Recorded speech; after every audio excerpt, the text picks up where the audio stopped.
नमस्कार दोस्तों, स्वागत है आप सभी का। यूपी ट्रिपल एससी से अपडेट्स को लेकर के बात करेंगे, जिसमें दोस्तों दो परिणामों को लेकर के जिस पर आयोग में काम चल रहा है।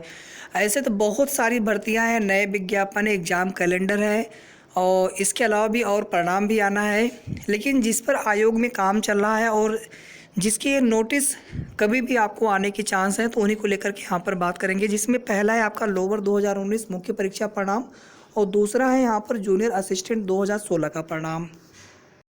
इसके अलावा दोस्तों यहाँ पर एक नई भर्ती है लोअर पीसीएस 2022 के विज्ञापन को लेकर के। तो आप सभी से निवेदन है, आप इस वीडियो को पूरा जरूर देखिएगा। ये भर्ती का विज्ञापन पीईटी से होगा या फिर बिना पीईटी के होगा, कितने पदों पर होगा, ऑनलाइन परीक्षा होगी, ऑफलाइन परीक्षा होगी, सिलेबस या पाठ्यक्रम में बदलाव होगा।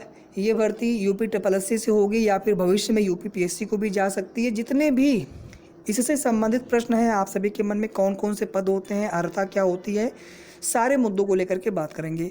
तो वीडियो को बिना स्किप किए पूरा लास्ट तक ज़रूर देखें और वीडियो को प्लीज़ सभी लाइक, शेयर और साथ में चैनल को ज़रूर सब्सक्राइब कर लें। दोस्तों आप देखेंगे चाहे वर्तमान सरकार हो, चाहे मुख्य विपक्षी पार्टी हो। देखिए, विपक्षी में सभी लोग आ जाते हैं, लेकिन जो मुख्य विपक्षी पार्टी है, समाजवादी पार्टी, गठबंधन और साथ में अन्य पार्टियां भी हैं, सभी लोगों ने रोजगार के मुद्दे को चुनावी मुद्दा बनाया। योगी सरकार के द्वारा उम्मीद बहुत ज़्यादा की गई थी, लेकिन इन्होंने रोजगार के मुद्दे पर चुनावी मैनिफेस्टो भी आप देखेंगे, रोजगार प्लस स्वरोजगार 10 लाख पद। समझ में नहीं आया कि रोजगार कितना आप देना चाहते हैं या विभागों में रिक्तियां, आप कितने पदों पर भर्तियां घटती जा रही हैं। तमाम तरह की जो अभ्यर्थी हैं परेशान सा हो सके हैं। आज की डेट में आप देखेंगे एक एक करके बीजेपी जो ऑफिशियल पेज है भारतीय जनता पार्टी का, उनकी तरफ से 3-4 जो है ऑफिशियल पोस्ट आए हैं, ट्वीट आए हैं। सबसे पहला आप देखेंगे भाजपा फिर करके दिखाएगी कॉलेज जाने वाले मेधावी बेटियों को मुफ्त स्कूटी। दूसरा देखेंगे आप सभी निर्माण श्रमिकों को मुफ्त जीवन बीमा प्रदान करेंगे। तीसरा देखेंगे आप बढ़ेगी सरकारी भर्तियां, तत्काल करेंगे खाली पदों पर नियुक्तियां। बढ़ेंगी सरकारी भर्तियां, ये एक ऐसा लाइन है दोस्तों की जो कि योगी सरकार में छात्र भूल गए थे कि कहीं रिक्तियां बढ़ने वाले भी हैं, बल्कि रिक्तियां घटती जा रही थी। संविदा अल्पकाल या भर्तियां कब भरी जाएंगी। देखिए, भर्तियां हुई हैं, लेकिन बहुत सारी भर्तियां जो होनी चाहिए थी नहीं हुई हैं। कुछ भर्तियां अच्छी हुई हैं, लेकिन वही है कि जहां आप 10 में 2 भर्तियां करा दी आपने अच्छे से, 8 भर्ती का पता नहीं चल रहा, तो ऐसे थोड़ी चलता है। सभी भर्तियों पर आपको ध्यान देना चाहिए दोस्तों। अब यहाँ पर सवाल ये होता है कि यूपी ट्रिपल एससी आयोग, इस आयोग के बारे में क्या कहा जाए। ये आयोग कार्य करेगा भविष्य में, या फिर जब योगी जी के बुलडोजर वाले शासनकाल में ये आयोग इतना सुस्त कार्य कर रहा है, तो आने वाले समय में ये आयोग कैसा कार्य करेगा। कोई भी नई सरकार हो, क्या पता है इनका। इतना ही नहीं, छात्रों ने इस आयोग को भंग कर देने तक की मांग कर दी थी कि इस आयोग को भंग कर देना चाहिए। कोई मतलब नहीं इस आयोग का। लोअर हो गया, एएसओ की भर्ती हो गई, इनको जो है यूपी ट्रिपल एससी से यूपी पीएससी आयोग को फिर से देने की मांग दोहराई गई। पहले देखिए, लोअर की भर्ती यूपी पीएससी से होती थी, 2013 वाली भर्ती यूपी पीएससी से हुई थी। उसके बाद जो है 2016 वाली, 19 वाली यूपी ट्रिपल एससी से करवाई गई और दोनों ही भर्तियां पूरी होने में पर्याप्त समय लग गया।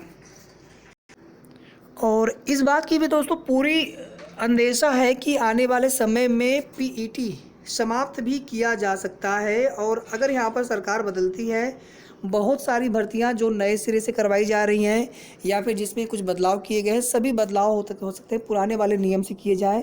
और जो भी भर्तियां लटकी पड़ी हैं, विशेष करके पीईटी के बाद से जो भर्तियां करवाई जा रही है, हो सकता है कि चूँकि पीईटी हो चुका है, लेकिन आने वाले समय में पीईटी को समाप्त कर दिया जाए, सभी भर्तियां डायरेक्टली पहले की तरह होनी शुरू हो जाए। देखिए दोस्तों, अगर आप मुझसे पूछेंगे तो मैं तो यही चाहता हूँ कि सभी भर्तियाँ विज्ञापन आए समय पर। पहले जैसे वनडे एग्जाम होते थे, वनडे एग्जाम हो। कुछ भर्तियों को छोड़ दीजिए, जैसे लोअर की भर्ती हो गई, एएसओ की भर्ती, कुछ भर्तियां छोड़ दीजिए, तो सभी भर्तियों में एक एग्जाम पर्याप्त है। अगर आपको करवाना ही है तो हर भर्ती के लिए आप प्री मेंस करवाइए, लेकिन प्रक्रिया त्वरित गति से हो, पारदर्शी तरीके से हो। दोस्तों, लोअर मेंस 2019 परिणाम और जूनियर असिस्टेंट 2016 परिणाम, ये दोनों परिणाम आपके फरवरी में संभावित हैं। 15 फरवरी तक पहले उम्मीद लगाई गई थी, लेकिन 10 या 11 तारीख को हमने बताया था कि आयोग के अधिकारियों से पुनः बात हुई है। 1 सप्ताह का समय उन लोगों ने फिर से मांगा है, यानी 20 फरवरी तक। तो 20 फरवरी तक आपको इनमें से किसी न किसी एक के नोटिस देखने को मिल जाएंगे और दूसरी भर्ती का परिणाम भी, इसमें से किसी भी एक भर्ती का परिणाम आपको 20 फरवरी तक और दूसरी भर्ती का जो परिणाम है आपको फरवरी के लास्ट तक, यानी 28 फरवरी तक या उसके पहले पहले आपको देखने को 100% मिल जाना चाहिए। यही उम्मीद करते हैं अभी आयोग की कार्यप्रणाली को देखते हुए। और अगर देखा जाए तो मार्च से तमाम भर्तियों की विज्ञापन जारी करने हैं, परीक्षाएं करवानी है, फिर वैसे ही आयोग बहुत ज़्यादा व्यस्त हो जाएगा। अगर फरवरी में अगर ये परिणाम नहीं आ पाते तो फिर आने वाले समय में कितना वक्त लग जाएगा कोई नहीं जानता है। अब दोस्तों बात कर रहे थे नई भर्ती, जिसको को लेकर के हम पहले से भी बात कर रहे थे वीडियो के प्रारंभ से ही, कि नई भर्ती जो लोअर की है, एएसओ की भर्ती भी है, उसको लेकर के हम सेपरेट वीडियो के माध्यम से बात कर लेंगे। लोअर की भर्ती में दोस्तों इसमें कुछ पद सामान्य स्नातक वाले होते हैं, जैसे आपका marketing inspector, supply inspector, revenue, माफ़ी चाहूँगा। इसके अलावा आपका ईओ की पोस्ट हो गई, एग्जीक्यूटिव ऑफिसर, अधिशासी अधिकारी नगर पंचायत, ठीक है, सप्लाई निरीक्षक, पूर्ति निरीक्षक, सहायक चकबंदी अधिकारी, असिस्टेंट कंसोलिडेशन ऑफिसर। इसके अलावा इसमें रेवेन्यू ऑफिसर होते हैं और जिला सूचना अधिकारी डीआईओ की पोस्ट होती है। इसके अलावा और भी ये जो मैंने अभी नाम लिए हैं, डीआईओ, आरआई, रेवेन्यू इंस्पेक्टर, और इसी तरह से 2-3 पद और भी होते हैं, जैसे इकोनॉमिक्स वाले, हॉर्टिकल्चर वाले, हिंदी वाले, ठीक है। जैसे आपका मैंने आपको अभी बताया, आपको जिला जो सूचना अधिकारी वाला, डिस्ट्रिक्ट इन्फॉर्मेशन ऑफिसर वाला, डीआईओ वाला। तो कुछ ऐसे पद होते हैं जिसमें विशेष अर्हता मांगी जाती है स्नातक में। बाकी जो है सिंपल ग्रेजुएट सभी अप्लाई कर सकते हैं, ऐसे पोस्ट होते हैं। तो जो विशेष पद होते हैं उनके लिए कट ऑफ थोड़ी सी कम जाती है, और उनके लिए सिर्फ वही अभ्यर्थी आवेदन कर सकते हैं। जो शेष पद होते हैं उनके लिए सभी लोग आवेदन कर सकते हैं।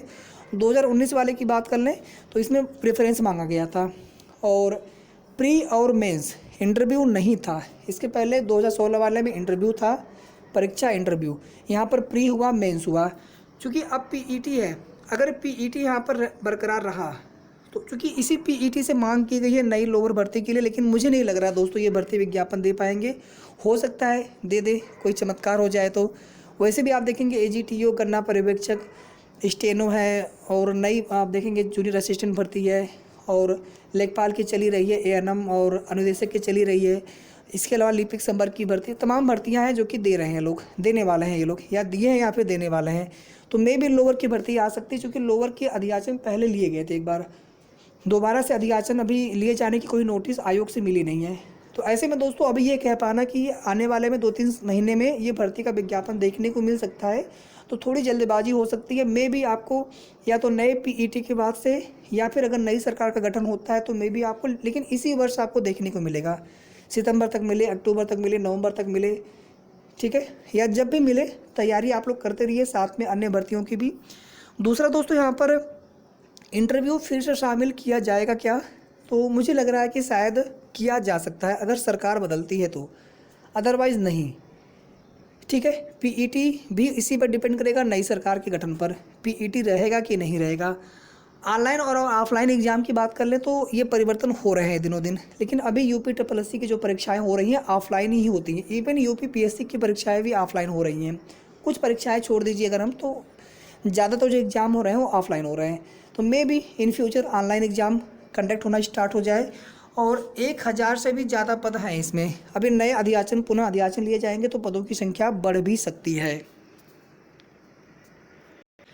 अगर दोस्तों सिलेबस की बात कर लें तो अभी जो 2019 वाला मैं बता दूं आपको, Hindi, GK, GS, current affair, math हो गया, आपका रीजनिंग हो गया, यही चारों विषय आपके प्री में भी थे और मेंस में भी थे। मेंस में 2 पेपर हो गया था, इसमें एक में रीजनिंग, जीके, जीएस, दूसरे वाले में मैथ, साइंस और हिंदी शामिल कर लिया गया था। अब फ्री में सारे एक में ही थे। टोटल जो है 300 नंबर का पेपर हो कराया गया था, ठीक है। तो इस बार भी चूँकि पीईटी अगर रहेगा तो डायरेक्ट मुख्य परीक्षा के लिए ही फॉर्म भरवाए जाएंगे। पीईटी अगर हट जाता है, समाप्त हो जाता है किसी कारणवश, नई सरकार बनी या फिर जो भी रीजन हो, तो उस स्थिति में प्री और मेंस, या तो मेंस इंटरव्यू, कुछ भी हो सकता है। तो तैयारी आप लोग करते रहिए, और इसके अलावा अगर आपके मन में कोई डाउट हो, कोई प्रश्न हो किसी भी चीज़ को लेकर के, तो आप लोग कमेंट करके ज़रूर पूछ सकते हैं। तो जल्द मिलेंगे दोस्तों नेक्स्ट वीडियो में यूपीएससी से, या फिर कोई भी अपडेट्स आपको प्राप्त होती है भर्तियों से लेकर के, तो आपको नेक्स्ट वीडियो के माध्यम से बताई जाएगी। धन्यवाद।